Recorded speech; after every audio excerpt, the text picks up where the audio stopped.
ಎನ್ನ ಆತ್ಮ ಬಂಧುಗಳಿಗೆ ಎನ್ನ ನಮನಗಳು. ನೀವು ನನ್ನ ಚಾನಲ್ಗೆ ಸಬ್ಸ್ಕ್ರೈಬ್ ಆಗದಿದ್ದರೆ ಕೂಡಲೇ ಸಬ್ಸ್ಕ್ರೈಬ್ ಆಗಿ ಹಾಗೂ ಮಗ್ಗಲಲ್ಲಿರುವ ಬೆಲ್ ಬಟನನ್ನು ಒತ್ತಿ. ಇವತ್ತು ನೀವು ಮಾತನಾಡುವುದು ವಿಷಯ ಎಲ್ಲರಂತಿದ್ದರೆ ನಿನ್ನನ್ನು ಯಾರೂ ಗಮನಿಸಲಾರರು. ನೀನು ಹೇಗೆ ಪರರಿಗಿಂತ ಭಿನ್ನ ಎಂಬುದನ್ನು ಸಾಬೀತುಪಡಿಸು. ಆಗ ಅವರು ನಿನ್ನನ್ನು ಗಮನಿಸದೆ ಇರಲಾರರು. ಎಲ್ಲರಂತಿದ್ದರೆ ಎಲ್ಲರಿಗೂ ರೂಪ ಭಿನ್ನವಾದರೂ ಅಳತೆಯಲ್ಲಿ ಎತ್ತರ ಹಾಗೂ ಕೆಳಗೆ ಎಂಬುದು ಬರುವುದು. ಆದರೆ ಎಲ್ಲರ ವಿಚಾರಗಳು ಬೇರೆ ಬೇರೆ ಆಗಿರುತ್ತವೆ. ಕೆಲವೊಬ್ಬರು ಧನವಿಲ್ಲದಿದ್ದರೂ ಮಹೋನ್ನತವಾದ ಸಾಧನೆಯನ್ನು ಮಾಡಿರುತ್ತಾರೆ. ಇದ್ದವರು ಸಾಧನೆಯನ್ನು ಮಾಡಿರುತ್ತಾರೆ. ಆದರೆ ಎಲ್ಲರೂ ಇಂಜಿನಿಯರ್, ಡಾಕ್ಟರ್ ಆಗಲೂಬಹುದು. ಅದರಲ್ಲಿ ನೀನು ಹೇಗೆ ಪರರಿಗಿಂತ ಭಿನ್ನ ಇಲ್ಲಿ ನಾವು ಗಮನಿಸಬೇಕು.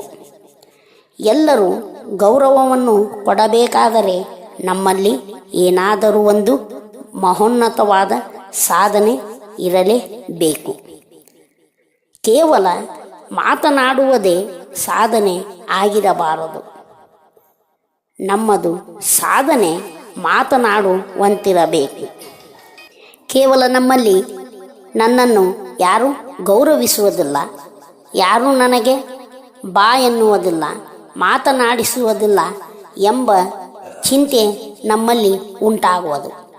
ಎಲ್ಲಿ ಹೋದರೂ ನನ್ನನ್ನು ಹೀಗೆ ಎಂದಿಗೂ ಖಿನ್ನತೆಗೆ ಒಳಗಾಗಬೇಡ.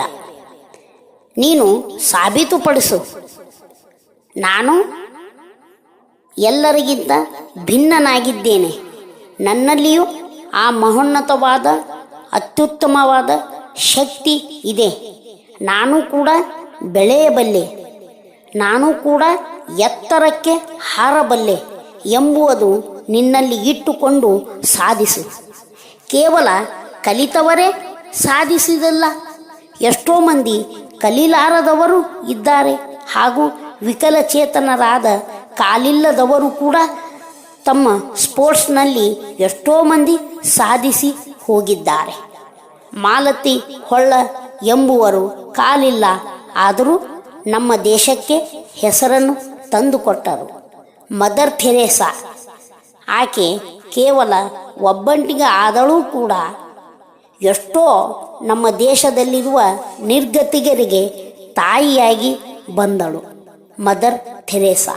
ಹಾಗೂ ನಮ್ಮ ಜಿಲ್ಲೆಯ ಸಾಲುಮರದ ತಿಮ್ಮಕ್ಕ, ನಮ್ಮ ಬಾಗಲಕೋಟೆಯ ಸಾಲುಮರದ ತಿಮ್ಮಕ್ಕ ತನಗೆ ಮಕ್ಕಳಿಲ್ಲದಿದ್ದರೂ ಕೂಡ 8,000 ಹೀಗೆ ಅತ್ಯುನ್ನತವಾದ ಗಿಡಗಳನ್ನು ಹಚ್ಚಿ ಎಲ್ಲರಿಗೂ ತಂಪನ್ನು ನೀಡಿದಳು. ಹಾಗೂ ಶಿಲ್ಪದ ಜಕಣಾಚಾರಿ, ಎಷ್ಟೋ ಮಂದಿ ಕಲಿಯಲಾರದವರು ಇವರು, ಆದರೂ ಸಾಧಿಸಿ ಎಲ್ಲರನ್ನು ಬೆರಗುಗೊಳಿಸಿದರು.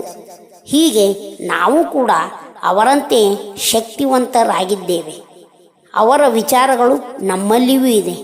ಆಗ ನಾವು ಕೂಡ ಮಹೋನ್ನತವಾದ ಎಲ್ಲರಿಗೂ ಆಶ್ರಯವಾಗುವಂತೆ, ಎಲ್ಲರಿಗೂ ಉಪಯೋಗವಾಗುವಂತೆ ನಾವು ಎಲ್ಲರಿಗೂ ಆಶ್ರಯವನ್ನು ಕೊಟ್ಟರೆ ನಾವು ಕೂಡ ಬೇರೆಯಾಗಿ ಭಿನ್ನವಾಗಿ ಎಲ್ಲರೊಂದಿಗೆ ಕಂಡುಬರುತ್ತೇವೆ. ಆಗ ನಮ್ಮನ್ನು ಕೂಡ ಎಲ್ಲರೂ ಗಮನಿಸದೇ ಇರಲಾರರು. ನಮಸ್ಕಾರ ಎನ್ನ ಆತ್ಮ ಬಂಧುಗಳೇ.